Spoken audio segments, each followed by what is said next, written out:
Apapun yang saya katakan tidak mempresentasikan diri saya, tapi hanya untuk kepentingan debat. Pidato akan saya mulai dalam 3, 2, 1.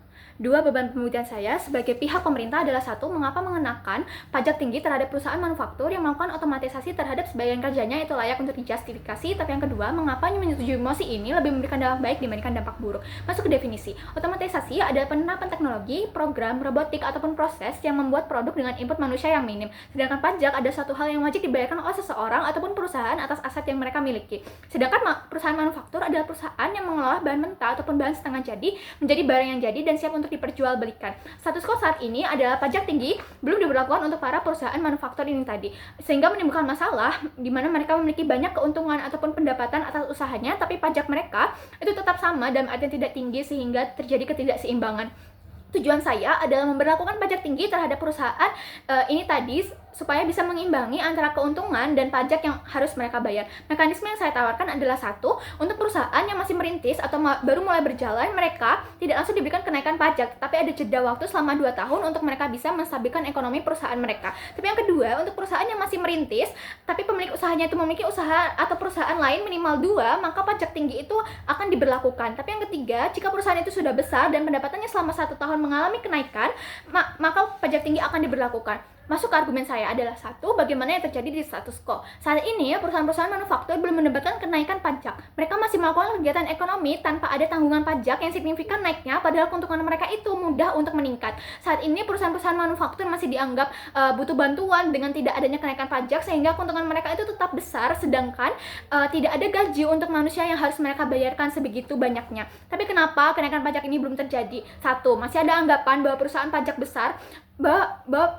perusahaan manufaktur ini tidak boleh mendapatkan pajak besar karena mereka itu masih punya manusia yang dipekerjakan, sehingga mereka tidak layak untuk dinaikkan pajaknya. Tapi apa yang sebenarnya terjadi Dewan Juri? A, perusahaan manufaktur berbasis otomatisasi ini tadi itu sudah berkembang. Mereka memiliki banyak solusi untuk tetap mendapatkan keuntungan yang besar. Misalnya apa? Satu, mereka melakukan otomatisasi ini tadi untuk menekankan modal untuk pekerjanya. Mereka nggak akan mengeluarkan anggaran yang besar karena akan ada penerapan teknologi di dalam perusahaan. Misalnya pabrik susu kotak itu mereka sudah semodern itu, mereka memanfaatkan teknologi dan kemajuan mesin untuk membantu efektivitas dan efisiensi dalam membuat susu mereka. Tapi yang kedua, mengapa kenaikan pajak ini belum terjadi? Karena mungkin adanya persepsi atau pandangan dari masyarakat atau pemerintah itu sendiri bahwa mereka itu masih dalam tahap perkembangan.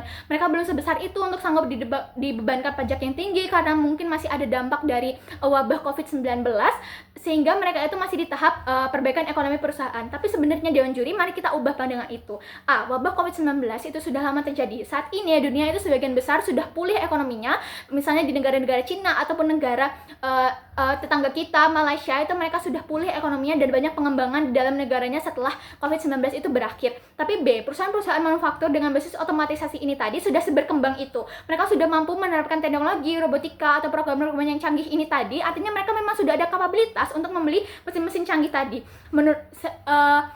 Dan perlu kita ketahui bahwa mesin-mesin itu tuh harganya juga nggak murah, sehingga pandangan tentang wabah COVID-19 itu masih ada dampak untuk perusahaan itu terlalu ekstrim. Tapi yang ketiga, mengapa perusahaan ini lebih memilih menggunakan penerapan teknologi ini dibandingkan menggaji karyawan? Satu, efisiensi dan efektivitas waktu itu ada di sisi perusahaan. Ketika mereka menerapkan ini, mereka hanya butuh membeli lalu menggunakan mesin ini tadi, maka kerjaan mereka akan selesai. Dan yang dua, robot itu tidak ada rasa lelah. Mereka bisa digunakan selama waktu yang dibutuhkan perusahaan itu. Mereka bisa kerja tanpa ada waktu istirahat, berbeda dengan manusia yang memiliki rasa lelah. Tapi rasa lelah ini juga bukanlah hal yang negatif, karena beberapa perusahaan secanggih apapun juga masih membutuhkan pekerjaan manusia yang memiliki tingkat ketelitian yang lebih tinggi misalnya. Tapi soal pekerjaan secara keseluruhan, perusahaan itu membutuhkan kinerja mesin untuk efektivitas dan efisiensi waktu.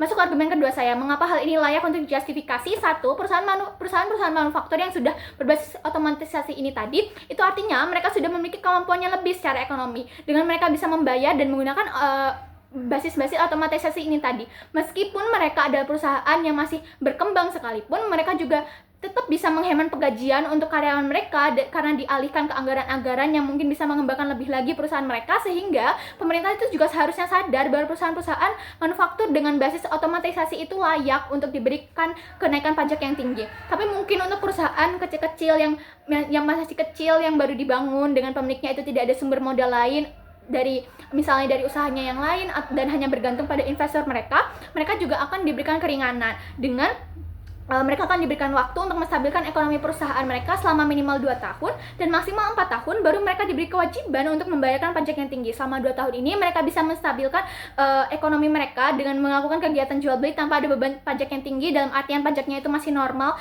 dan maksimal 4 tahun. Karena menurut saya saat ini itu juga udah zaman yang digitalisasi, banyak pintu untuk mereka bisa promosi, dan sebelum 4 tahun saya yakin mereka bisa stabil dan mampu untuk membayarkan pajak yang tinggi ini tadi. Tapi yang kedua, jika perusahaan ini masih baru dan pemiliknya itu punya usaha lain, minimal 2 usaha, maka pajak tinggi itu juga akan berlaku. Memang mereka memiliki tanggungan pajak yang lain untuk perusahaan mereka yang yang lain ini tadi. Tapi menurut saya, para pengusaha itu juga pasti nggak cuma punya usaha di satu sektor saja.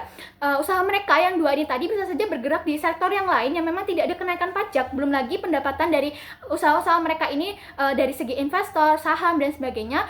Sehingga menurut saya, meskipun mereka itu adalah perusahaan yang baru, itu juga nggak masalah. Tapi yang ketiga, jika perusahaan tersebut sudah termasuk perusahaan besar dan pendapatannya selama 1 tahun mengalami kenaikan, maka pajak tinggi itu akan langsung dikenakan. Sehingga dengan mekanisme seperti ini, menurut saya ini adalah solusi yang baik, di mana tujuan keseimbangan antara pendapatan atau keuntungan perusahaan dengan pajak mereka akan berjalan dengan seiras. Tidak ada pihak-pihak yang keberatan karena ada spesifikasi untuk mereka layak dikenakan pajak yang tinggi ini tadi. Masuk ke kekhawatiran kontra, mungkin pihak oposisi akan bilang bahwa satu, manusia itu nantinya akan kehilangan pekerjaan dan lain sebagainya. Tapi menurut saya ini juga nggak akan se-ekstrim itu. Para pengusaha akan tetap memiliki kebutuhan untuk pekerja manusia mereka, misal dalam urusan keuangan, marketing, ataupun pekerjaan yang langsung turun dalam proses pembuatan di pabrik misalnya, karena sejatinya memang ada hal-hal yang tidak bisa digantikan oleh teknologi dan itu hanya ada di manusia. Dan lapangan pekerjaan itu nggak hanya di perusahaan manufaktur saja. Memang ada penutupan lapangan pekerjaan untuk manusia, tapi sekarang juga mulai terbuka pekerjaan-pekerjaan baru untuk manusia yang sebelumnya tidak ada, misalnya influencer dan sebagainya.